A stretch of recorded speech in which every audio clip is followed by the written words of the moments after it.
Welcome into the Sport Life YouTube channel. My name is Kevin Ward. Let's get right into the video.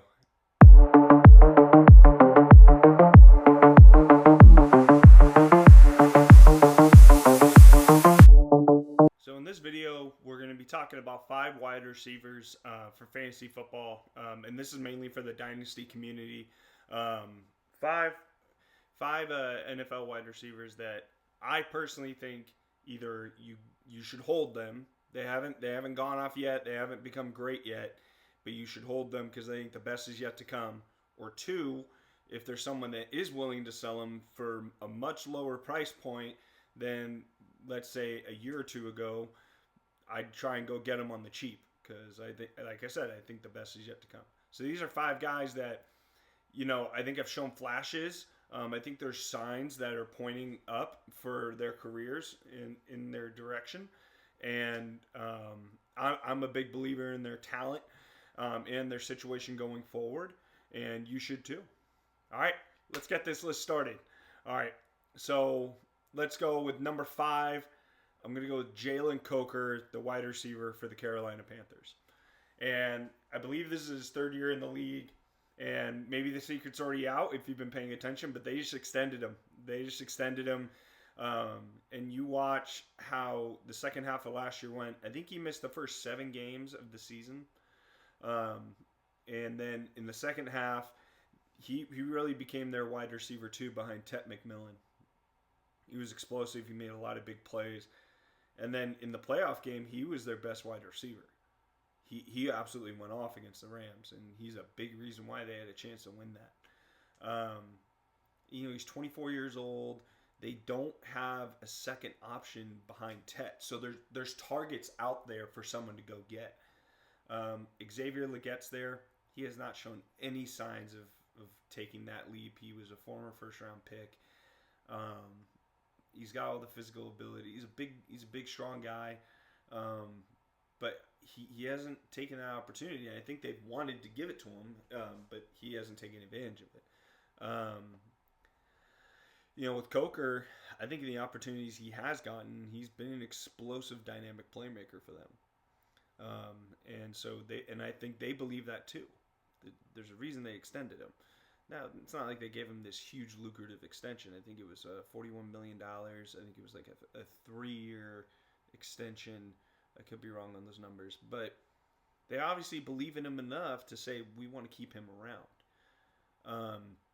And then, like I said, you look at the target share behind him. There is not a lot of teams that are really. There's not a lot of players on that team that are really going to take targets away from him, right? Rico Dowdle just left, so we'll see if they stay this run-heavy team. Chuba Hubbard had a bad year. Let's see what he turns out to be, right? Tight end, they got Jatavian Sanders. Outside of that, no one really of note. And again, maybe I'm missing a couple guys, but the targets are there. Bryce Young showed some improvement. I think he showed some inconsistencies too, but I think he did show improvement on this team to justify that, he can help a wide receiver become very fantasy relevant. And again, I think they're looking for that number 2 guy, and I think they believe Coker's going to be that. And you saw how much trust that Bryce showed in the playoff game, the biggest game of their careers so far. He'll go to him. So I think the best is yet to come. He's 24 years old, so this could be a sneaky buy that you can get for cheap that can be a nice foundational piece for your fantasy team. Now, I'm not saying you should go get him and then he's your wide receiver too. That's not what I'm saying. But what I am saying is he could be a nice flex piece that I would take a flyer on, to go get and see what happens. Like I like his prospects and his situation going forward. It typically trends for guys to be successful. So Jalen Coker's number 5 for me. All right. Number 4. I got Torrey Horton. So Torrey Horton, he got banged up, but he made some nice special teams plays for the Seattle Seahawks last year. Made some explosive plays on the outside. And he was a guy that I really liked coming out of Colorado State last year.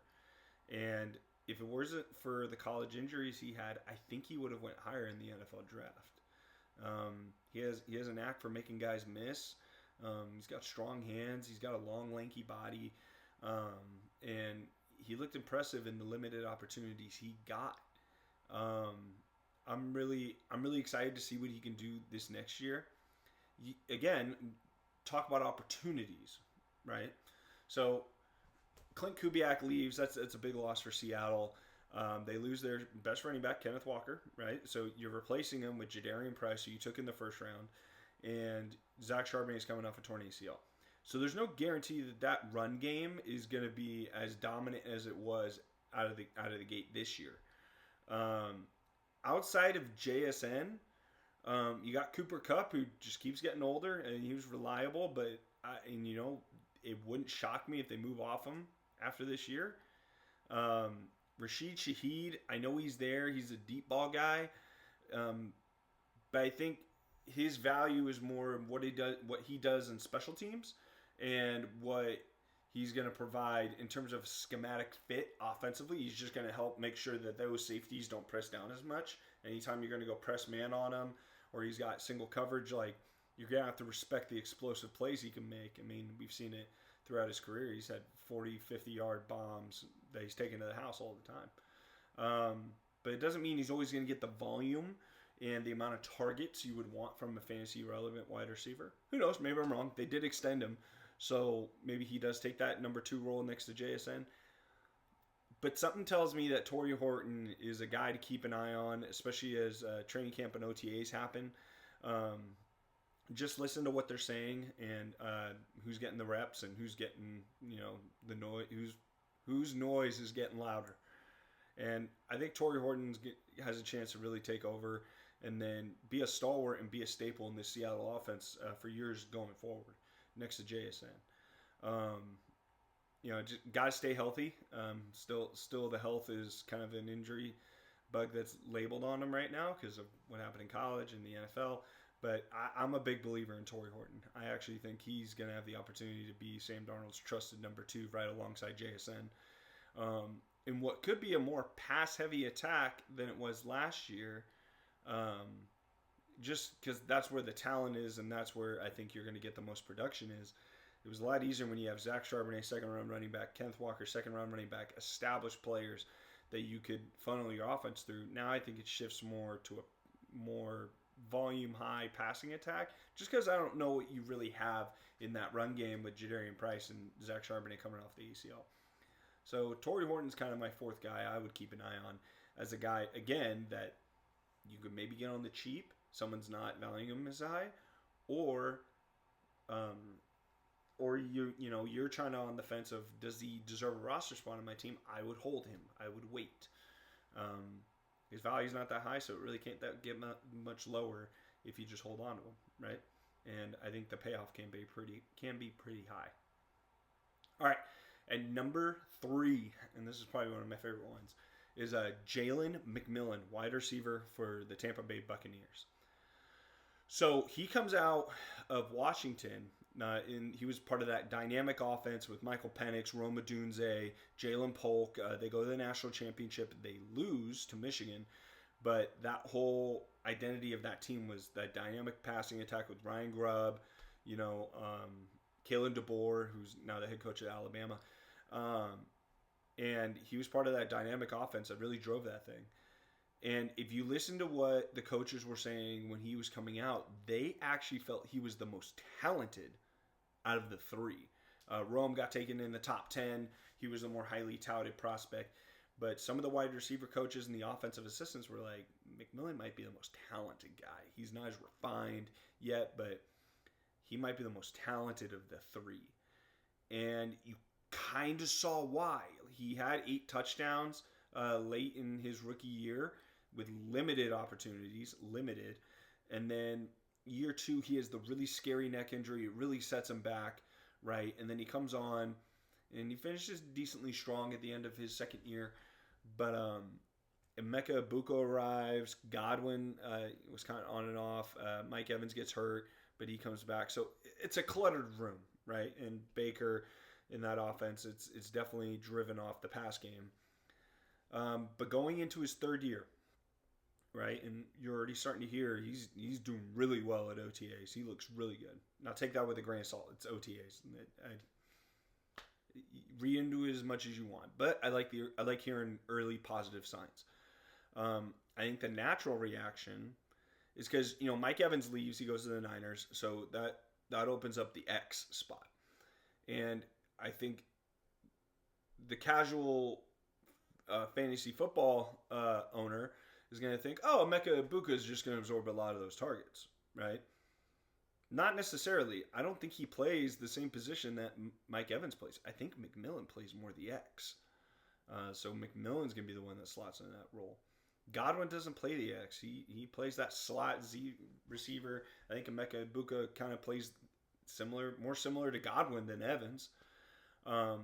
They have Godwin on that extension. It wouldn't surprise me if Godwin's gone after this year and they really just want to make their wide receiver room younger and cheaper.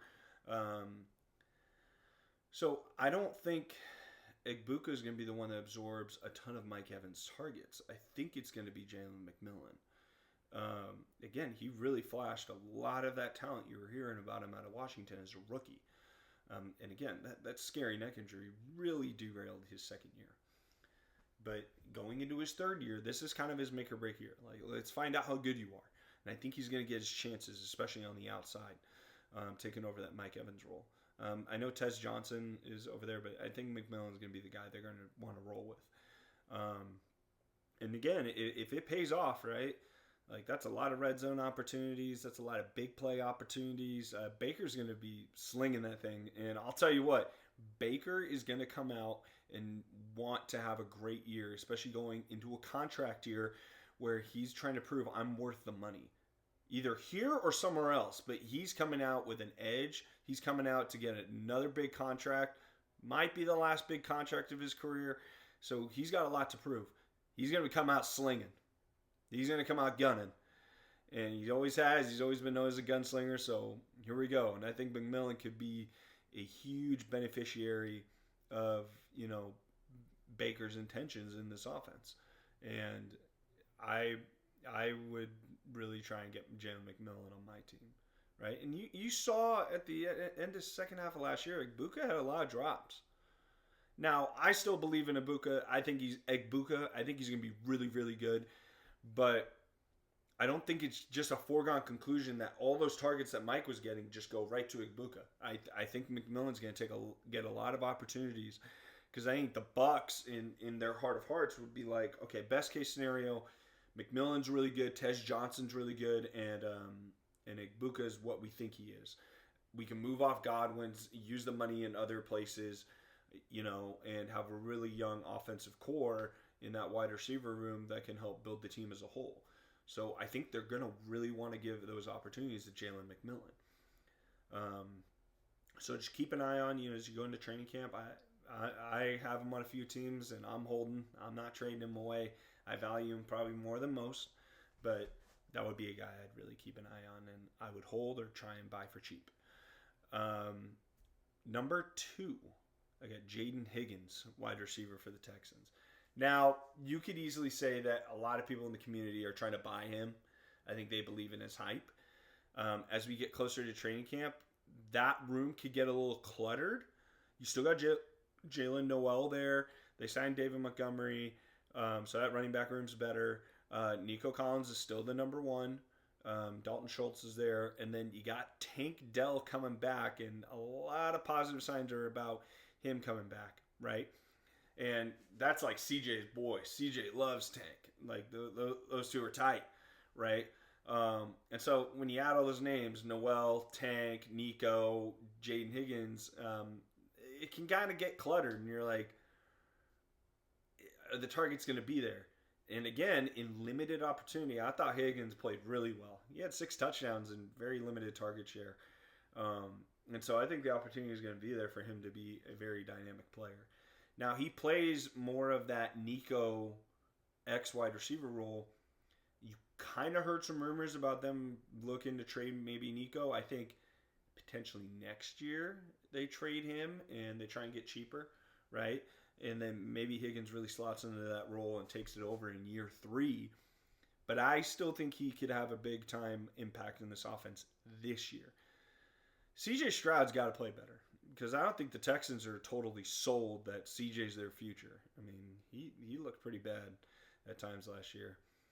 So I think CJ's got a lot to prove. I believe in CJ's talent. It didn't work out last year, but I think he has all the necessary pieces to be effective. You know, his offensive line, we'll see if that gets better. But the pieces, I guess I should say, from the skill position standpoint, the offensive line is a big part of it. I get it. I'm not discounting that. But you have the wide receiver weapons to get it done. You have a solid tight end. You have a strong running game to build off of, right? I think CJ could have a bounce back year. He's another guy I might buy low on. But back to Jaden Higgins, super talented, big, strong, athletic player. And they took him high. And again, think of the investment they made early. They gave him a fully guaranteed contract, something like that. And he was a second rounder. Now, it was early in the second round. But that's a lot of confidence to give a guy who hadn't played a snap. And they clearly believed in him a lot. So that's definitely a guy that I would keep an eye on as we keep hearing news going forward on, you know, what we can expect this guy to be, right? And I think the Texans want to keep giving him opportunities to grow and get better and really solidify himself in this offense, right? And CJ likes to attack downfield. He does. And so with that being said, I think Higgins is a guy that if you can buy low on him, I would. And just be patient. Be patient with some of these guys that I'm mentioning, right? Because I think the long-term payoff could be huge if you just have the patience. And it's hard in Dynasty Fantasy Football. You know, you're trying to play the long game. Sometimes it's harder to do, especially as you're about to get into the season. It's like, okay, I want to be competitive. I want to be good this year. You know, maybe I can trade off some pieces for win-now pieces. And you really got to look at your team and how you're building it and really have that hard conversation with yourself. Like, can I win the whole thing this year? Is it worth mortgaging the future to win now? And you got to be honest with yourself and understand the direction of where you want to go. And I've been there. You know, I've sold pieces to try and win now. And then I've also sold my team off because I'm like, I don't think I can win this thing. I need to start rebuilding now before it's too late and I have this long drought. And then that's when it gets tough. But yeah, Jaden Higgins, big fan. I'd keep an eye on. All right, number one, big time believer in this guy. That's why he's number one. Matthew Golden, wide receiver, Green Bay Packers. First round pick. I think there was a fair amount of hype on him coming in. And, you know, just didn't get a lot of opportunities. And I didn't love how Matt LaFleur used him. Can he make a guy miss? Yeah, but I saw a lot of like end arounds and behind the scrimmage plays where he really had to make a lot of guys miss. I'm not saying I'm smarter than Matt LaFleur. I'm just saying as just another couch GM, because that's what I call a lot of Dynasty fantasy football owners. We're all a bunch of couch GMs. And, you know, I watched him and I was like, I just don't think that's who he is. Especially when I watched him at Texas and I watched him when he does make his big plays. It's down the field. It's routes. He's really strong hands, really good athlete. I think he's fast. I think he's got good twitch. He made a lot of big plays for them, like clutch, big-time plays. When they needed big-time plays, Matthew Golden made a lot of them. And that wide receiver room was really crowded. You had Dontavian Wicks, you had Romeo Doubs, Jaden Reed got hurt, he came back later. Christian Watson wasn't completely healthy, but he was still there. Tucker Kraft, you know, he also got hurt. But that's a lot of targets to spread around, right? And he's the rookie coming into a veteran room. That can be challenging. Unless you're, you know, top 5, top 10 pick, that's a tough situation to be in, right? But I think he's still got a chance to be their number one. And you look at some of the moves they made, it can make you feel, it's going to give you some strange perspectives. Because on one hand, traded Dontavian Wicks, they let Romeo Doubs go, right? And so you would think, okay, there's some targets there for Golden to grab, right? But again, you got to think about it this way. Jaden Reed didn't play a lot last year. Now he's coming in healthy. Christian Watson was healthy and not healthy. Now he's coming back healthy. And both those guys they extended. So obviously the Packers believe in Jaden Reed and Christian Watson. No doubt. That's why they kept him. They extended them. And they're going to be foundational pieces of this offense going forward. And, same thing with Tucker Kraft, right? Like, he's going to be a part of this team as we go forward into this season. So it gives you a little worry, like, is Golden going to really get his chance to show that he can be a number one, right? And some of this is the eye test, right? Because in college, he didn't have the production you would like of a number one wide receiver. Like, you look at his stats and you're like, okay, is that guy that I would really love going in the first round? And if you went all the way back and you look at that Texas tape, I was never a big Quinn Ewers guy. When I watched him, I felt like a lot of his balls were late. He didn't really have the zip to put some balls in some windows you would like. I felt like at times, Golden just didn't have the quarterback play to really help elevate himself, right? And so I think that hindered his stats a little bit. And then going into the league, right? Like, I think he only had like 44 targets and like 29 catches. But there were times when he got his chance, he was making tons of explosive plays. You saw the talent. You saw the flash. And it made you believe, and you were just like, you just wanted more, and you wanted them to give him the opportunity to get more of that. And it's just really hard. But I did some digging, and I don't know if this is going to play into it a whole lot. Maybe it does. But the Packers kind of have this organizational philosophy of not feeding the young wide receiver too early. And you're like, like, really think about it, right? Devontae Adams, we think of him as one of the best players of this generation, maybe the best wide receiver. He's incredible. He was amazing. Look at his first 3 years. Not a lot of targets, not a lot of production. It took him a little bit. It took him a couple years. Jordy Nelson, same thing. Took him a little bit before he became Jordy Nelson that we all kind of knew him to be, right? Randall Cobb, same thing. Took him a little bit to develop to be this 1,000-yard guy going forward, right? I think there's an organizational philosophy, and I think it plays into why the Packers don't draft wide receivers in the first round a whole lot. There was that famous draft where until Golden, they just didn't take guys in the first round.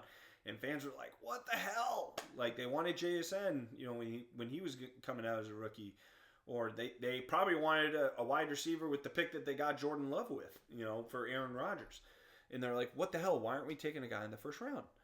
And I think it's just because with them, their organizational philosophy is we're going to develop these guys and we're going to have the patience to develop these guys to be high-end productive wide receivers.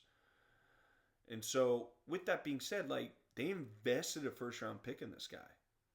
Again, with the organizational philosophy they have, they thought highly enough of him, we're going to spend a first-round pick on this guy, instead of spending later picks on guys down the road. I think they took Savion Williams in the third round of that draft, too. But again, like, I think there's still an organizational belief that they think this guy is going to be a stud. And I think as his development gets further down the road, he matures as an NFL wide receiver, you're going to see it. And, you're hoping Matt LaFleur kind of stops using him in this gadget role that we saw sometimes and really plays into his strengths, right? And makes him a focal point of the offensive philosophy going forward. And you saw in the Bears playoff game, he made massive plays, right? He made massive plays. So, yeah, I'm a big believer in him. And it's not just the clock. I think he ran a 4.3 or something like that. Like, no, when I watch him play, I see route running ability. I see really strong hands. I do see him have the ability to make guys miss. And he kind of fits what they're trying to do offensively. Like, Jaden Reed, for me, and maybe this is why Matt LaFleur used him in this ways, because he didn't have Jaden Reed. But Reed kind of plays that gadget role, like get him in space, make him make some guys miss, scheme him up. He can make plays with with the ball in his hands, and Jaden Reed can do that. Christian Watson's more their X, like hey, win downfield. The safety's got to play back and respect him, play that X role in their offense. And then I think Golden kind of fits into that Z wide receiver role, win the intermediate routes, stuff like that. And I think that's how they envision this offense going forward, is all those guys kind of fit nicely as their wide receiver room going forward. And it's not as cluttered, because I think Romeo Doubs played that Z role that I think they're going to put Golden in now. That possession kind of, win on routes, strong hands. I think that's the role that Golden's going to step into. So I think those are the targets he's going to get opportunities to take. A lot of times it's like, as fantasy owners, you got to think about, how's that player fit in the offense? Like, what's his role? And so when you think about, all right, where's he going to get his targets from? Well, who left, and are those targets going to go to him, right? Is that opportunity going to go to him? And so with Golden, I think he takes that Romeo Doubs role, and I think he makes it even stronger, because I think his talent is much more than Romeo Doubs. I'm a big believer in Matthew Golden. If you can get him cheap, go get him. Go get him. And if you're a Dynasty owner, again, because with Matt Golden in the Dynasty draft, in the rookie draft, you probably took him in the top 10. I think I took him with the 1-8, and you were like, fuck, you wanted more. And so you're disappointed, and maybe you sell him off as part of a trade package, or you trade him off to get picks, or whatever, right? Be patient. Be patient with Matthew Golden. Hold on to him. I think the payoff can be really big with him. All right, so those are my top 5 guys, either to buy cheap or just hold for Dynasty managers. Hope you guys liked the video. Hit like and subscribe. In the comments section, mention some guys that maybe I didn't think of, right? Or maybe give me your reasons why you don't agree with my list. Okay? I love to debate. Hope you guys have a great day. See ya.